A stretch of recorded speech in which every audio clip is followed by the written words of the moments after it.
누가복음 5장에서는 예수님께서 베드로를 제자로 부르시는 장면이 나옵니다. 시작은 예수님께서 찾아오신 것이었죠.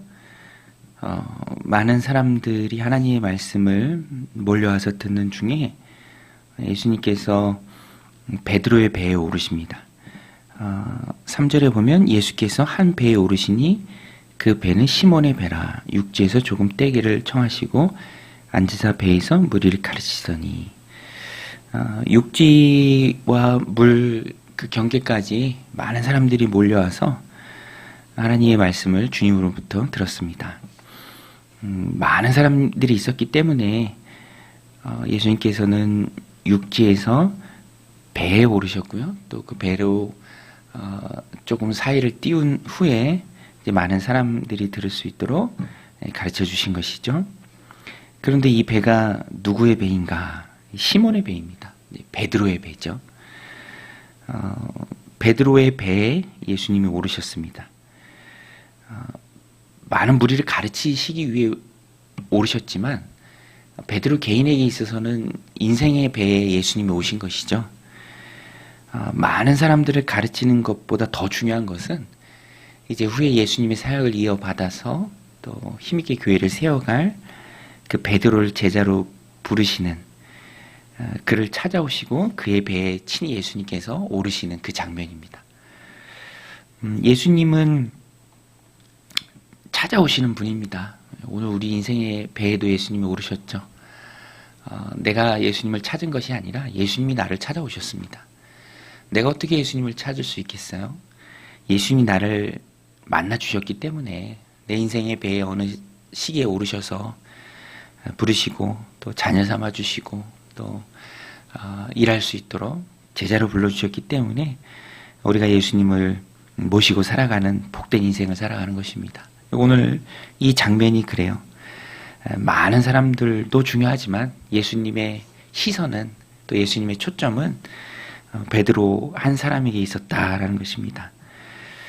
그리고 베드로는 자신의 배에서 말씀을 힘있게 전하시는 주님의 말씀을 잘 듣습니다. 그래서 예수님이 말씀을 마치시고 베드로에게 깊은 데로 가서 그물을 던져라, 그렇게 말씀하십니다. 저쪽에 가서 그물을 던져라. 4절에 말씀을 마치시고 시몬에게 이르시되 깊은 데로 가서 그물을 내려 고기를 잡으라. 근데 시몬의 반응이 우리가 주목해야 할 모습인데요. 순종합니다.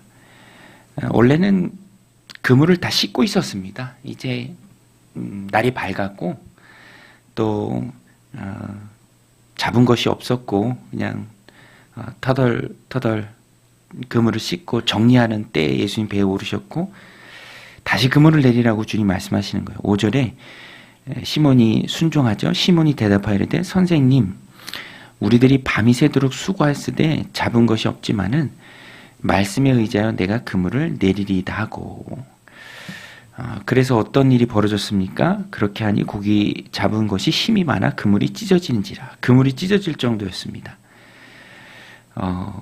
자기들 힘만으로는 감당할 수 없어서 다른 배의 도움을 청해요. 이에 다른 배에 있는 동무들에게 손짓하여 와서 도와달라니 그들이 와서 두 배의 채움에 잠기게 되었더라.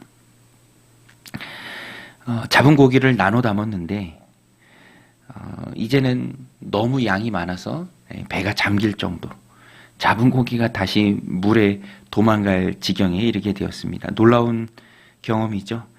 누구보다도 베드로가 더 잘 알았을 것입니다. 밤이 왔도록 수고했지만 잡지 못한 그 상태에서 그물을 내렸을 때 이렇게나 많은 물고기가 잡힌 것은 이거는 보통 일이 아니다 라는 것을 깨달았을 것입니다. 그래서 베드로는 구약성경, 신약성경에서 나오는 그 하나님 대신 존재 앞에, 주님 앞에 무릎을 꿇어요.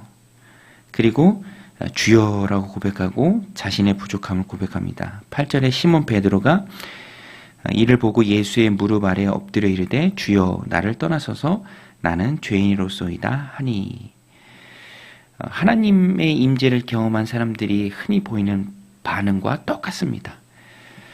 구약 성경 이사야에서도 이사야가 하나님을 대면하고 고백하죠. 화로다 나여 망하게 되었도다.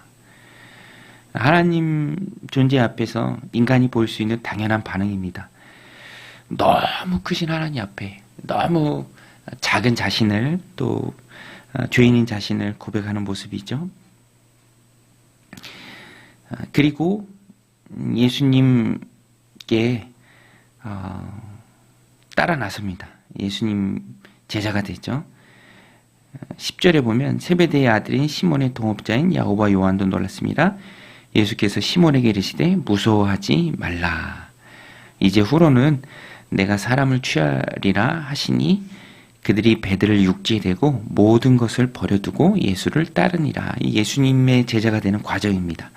예수님께 찾아오시고 또 말씀에 순종하고 그 놀라운 하나님의 임재 앞에 엎드려 죄인임을 고백하고 예수님이 놀라지 말라, 두려워하지 말라.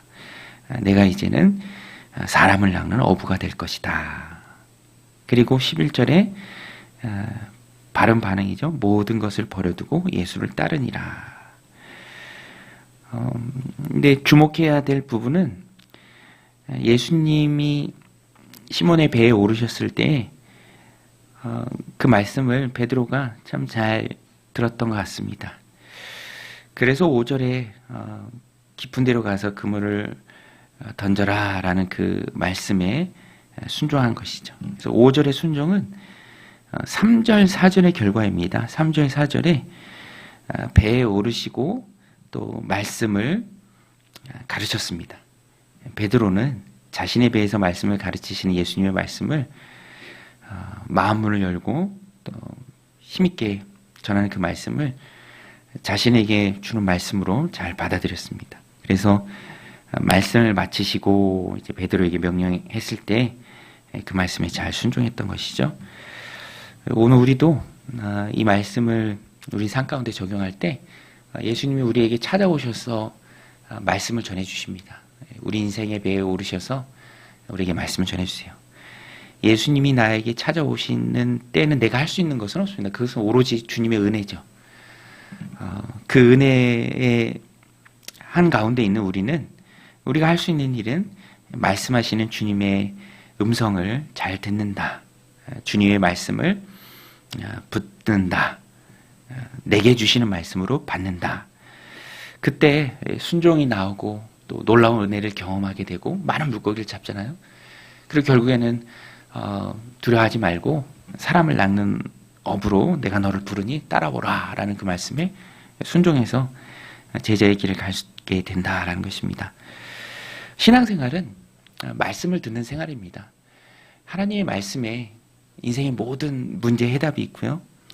또 놀라운 은혜와 기적을 체험할 수 있는 계기가 되는 것이 바로 하나님 말씀입니다. 말씀을 내게 주시는 말씀으로 받을 때 그 말씀에 순종할 힘도 같이 나오는 것이죠. 에베소서에도 말씀하죠. 말씀은 성령의 검입니다. 세상의 온갖 유혹들 또 좌절과 불신들 힘있게 쪼개고 이길 수 있는 성령의 검이 곧 하나님의 말씀이고요. 그래서 우리는 그 말씀을 받는 일에 곧 신앙생활에 힘써야 합니다. 오늘도 기도하기 위해 이 자리에 모였는데 기도는 하나님과의 대화죠. 나의 필요를 주님께 아뢰기도 하지만 내 어려움에 도움을 청하는 시간이기도 하지만 그보다 더 훨씬 중요한 것은 내 인생에서 주도권을 주신 내 인생의 주인 되신 주님께서 내게 주시는 말씀을 듣는 시간입니다. 베드로의 분명한 변화잖아요. 선생님하고 불렀지만 나중에 주님이라고 고백합니다. 주님이 주시는 말씀이 무엇인가? 주님이 오늘 내게 도전하시는 말씀이 무엇인가? 이끄는 방향이 어디인가? 우리는 늘 잘 들어야 합니다. 잘 듣는 것이 신앙생활을 잘하는 것이죠. 내게 주시는 말씀으로 받을 때 그 말씀이 내 안에 역사할 때 순종할 힘도 생기고 또 놀라운 은혜와 기적을 체험하고 힘있게 주의 제자로 세워질 수 있다라는 것입니다. 오늘도 이 말씀 마음에 새기고 기도하는 이 새벽 시간 하나님 이 아침에 내게 말씀하여 주옵소서. 내 인생의 주인 되신 주님께서 오늘 내게 지시하는 것이 무엇인지 마음은 열고 내게 주시는 말씀을 받고, 받은 그 말씀이 내 안에 역사할 때 많은 물고기를 잡고, 또 그것에 매몰되는 것이 아니라 그보다 훨씬 더 큰 일인 주님 나라와 의를 위해 일하는, 사람을 낚는 어부의 사명을 감당하는 오늘 우리의 삶이 되도록 주님 축복하여 주옵소서. 우리 기도하며 나아가겠습니다. 우리 함께 기도하며 나아가겠습니다. 하나님 아버지, 오늘도 저희들